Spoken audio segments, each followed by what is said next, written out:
This is Embrace Your Inner Boldness, a podcast about remembering who you were before the world told you who to be. I'm Melissa Henning Frank, coach, guide, and founder of Becoming Bold. I help you strip away the conditioning, reclaim your voice, and rise into the power that's always been yours. Let's get right to it. Hey there, and welcome back to Embrace Your Inner Boldness. If we're being honest, most people would rather do almost anything than have a hard conversation. We'll ghost people, we'll procrastinate, we'll drop vague hints, or sometimes we'll bottle it up until it kind of bursts out. But why do we do this? Why is it so difficult sometimes? It's likely because courageous conversations, whether at work, in a relationship, or even with ourselves, require honesty, vulnerability, clarity, and emotional regulation. And most of us didn't grow up learning how to do any of that. Here's what you need to know. Bold leadership, real connection, and personal freedom depend on your ability to speak the hard truths with compassion and clarity. Clarity is kindness. So in today's episode, we're talking about how to have courageous conversations, what makes them feel so terrifying, and the tools you can start using today to stop avoiding those conversations and start transforming your life and your leadership, one bold conversation at a time. Let's get into why we avoid these conversations and what it costs us. We avoid them mostly because we're afraid of something. We've either struggled in the past or had a bad experience when we tried to have a courageous conversation before, so let's dig into some examples of how those struggles show up. The first one I want to talk about is such a common struggle for so many people, and that is fear of conflict or fear of rejection. We'll think or tell ourselves, if I bring this up, it'll cause unnecessary drama, or we will assume that the person will shut down. And generally speaking, people are afraid that the relationship or their role at work will suffer if they speak up. And then there is the ever-present people-pleasing and peacekeeping. People will tell themselves that they really just don't want to rock the boat. And this is often rooted in childhood or cultural conditioning, and it shows up as consistent and regular avoidance of those hard topics just to keep the peace.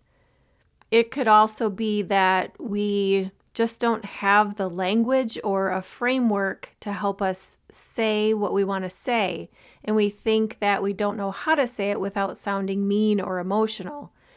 And that's because so many of us were never taught how to give feedback or express concerns without shame or blame, or even just apologizing for having needs. We also tend to get really hijacked by our own emotions. And in the past, you might have had a situation where you tried to speak up, but you got too emotional, and maybe now you feel embarrassed. So when our nervous systems aren't regulated, those hard conversations feel really unsafe. And this can lead to us or them shutting down. It could lead to crying or anger because our system is just trying to protect us. And then there's all or nothing thinking. It could be that you've had a situation in the past where you said something and you feel like it ruined everything. We tend to have a tendency to imagine the worst outcomes instead of seeing a conversation as repair or growth. And then there's those unconscious or subconscious power dynamics. You might feel like you can't say anything to your boss or to your partner. So whether this happens in a team situation or in a family situation or friendships, those unequal dynamics can really make honest, vulnerable communication feel super risky. So because of all of those things, we feel like it's just easier to avoid it altogether. And this avoidance helps us feel more comfortable in the short term, but it's costing us more than what we realize in the long term. And when we continue avoiding these courageous conversations, we get built up resentment, trust starts to erode, those problems just fester and feel worse and worse and worse, our team dynamics break right down, and our own internal authenticity really suffers. And here's the thing to know. Avoiding the conversation does not keep the peace. It's more likely to create a silent war. So let's talk about what we can do about it. And to be perfectly clear, courageous conversations are not venting or blaming or arguing. They are rooted in truth and care. They're driven by curiosity, not your ego. They're willing to be uncomfortable for the sake of clarity and connection. And they're focused on behavior, impact, and repair, not just emotion or intent. Courageous conversations are bold clarity with an open heart. So I've got 3 foundational shifts for courageous conversations for you. Number 1 is from attack to impact. So instead of saying you never listen, try saying, when I share something vulnerable and you're on your phone, I feel dismissed or ignored and I start to shut down. This shifts the energy from accusation to a real life experience, and it makes space for a conversation instead of creating defensiveness in the other person. The second one is from avoiding to anchoring. So with this one, you're going to use a pre-conversation reflection to really ground yourself and show up with intention versus reaction. So gathering your thoughts before you go into a tough conversation is super helpful. You can even take notes on this and keep those notes with you during the conversation so that you don't lose your space or train of thought. Ask yourself, what is it that I need to say? What outcome am I hoping for? What's the impact if I don't say anything? And how do I want to show up in this? What kind of energy do I want to bring to this conversation? Even a 3-minute pause to get centered and ask yourself these questions can change the entire tone. Your energy shows up so much more intentionally when you make an effort to do that. And then number 3, from winning to repair. So it's not about proving a point, though our ego sure does love to do that. So it's more about honoring the relationship, the values, the shared vision, whether that's with a partner, friend, or someone on your team. Courageous conversations are an act of repair. They say, I care enough about this to stay in the room with the truth. I want to share some conversation tools that you can use immediately. I've used these with leadership teams in the past, and sometimes it just really helps to have a specific, tactical, tangible framework to start from before you go into a conversation. So the first one is the I notice, I feel, I need script. And you use it like this. I've noticed blank. You insert whatever it is that you're noticing and try to keep it to the facts. The next one is when that happens, I feel blank. Jot down what it is that you feel when the thing happens that you notice. And then what I need is blank. What is it that you need them to do differently? I'll give you an example of how you can use this. I personally have a long-standing pet peeve when someone cancels or reschedules a meeting without much notice at all. Even worse when there's not any kind of explanation about why it had to get canceled or rescheduled. And I'm a flexible person. I realize that things come up, things are going to happen, but just a short explanation or acknowledgement of the short notice would really go a long way. So an example of how you can use the I notice, I feel, I need script in that case is I've noticed that our meetings often get rescheduled last minute. When that happens, I feel like my time isn't being respected. What I need is more consistent scheduling or clearer communication when changes are necessary.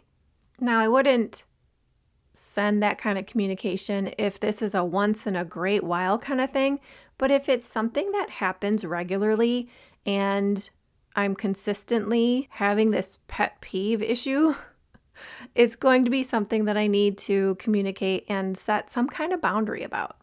Another framework that leaders tend to really appreciate is the brag, worry, wonder, bet framework. And this is based on a book written by Steve King, not to be confused with Stephen King, also known as the King of Horror. No, this is the brag, worry, wonder, bet framework, and there's nothing scary about it. It's actually really helpful. So you're going to use this to give well-rounded feedback with care and curiosity. And if you don't love these particular words of brag, worry, wonder, bet, you can think of some that are more your style, but let me give you an example of how you can use this framework. So the brag part, when you're going to brag about someone, you're basically bragging to them, and you want to share what they're doing well. What are some things that you need to communicate to them that you would brag about them to other people, but you're bragging to their face? And the next one is worry. So if you have a concern, you're going to say, I worry about this because whatever that reason is. The next one is wonder. So you're trying to invite reflection about what could possibly happen. And then the bet is to offer something that you believe in or something that you hope can help them grow. And I'll give you an example about this. Let's say I'm having a conversation with one of my leaders, and I'll say something like, I want to brag on how much you've grown in your leadership lately. One thing I worry about is how tension seems to build in the team when deadlines are missed. And I wonder if we need to reassess our workload or maybe clarify expectations. I bet if we get aligned, the whole team will feel more confident and connected. So you're pulling it all together into a conversation, and it just kind of takes the edge off any kind of worry about conflict that you have. And when everybody is on the same page with a framework, it takes away any uncertainty about how to give feedback or have a courageous conversation. Another thing that people tend to struggle with, especially if they're experiencing the sort of emotional hijacking, is how to start that courageous conversation. Sometimes you just want to kind of blurt out things, and that doesn't always work out. So I don't know about you, but for me, having some pre-conversation primer phrases has always been helpful to me. These phrases can help lower any defenses. They're going to help increase emotional safety, and what they do is really signal care and honesty. So you can say something like, I'd love to talk about something that's been on my heart. Are you open to that? Or can we have a real conversation about something I've been avoiding? You could say, this might feel uncomfortable, but I value our relationship enough to bring it up. Or you could say, I want to say something that feels important and I'm nervous, but I'd rather be honest than resentful. You could say something like, can I share something that's been sitting with me? I'm not trying to blame. I just want us to understand each other better. Or something's felt off and I'd love to talk about it before it grows into something bigger.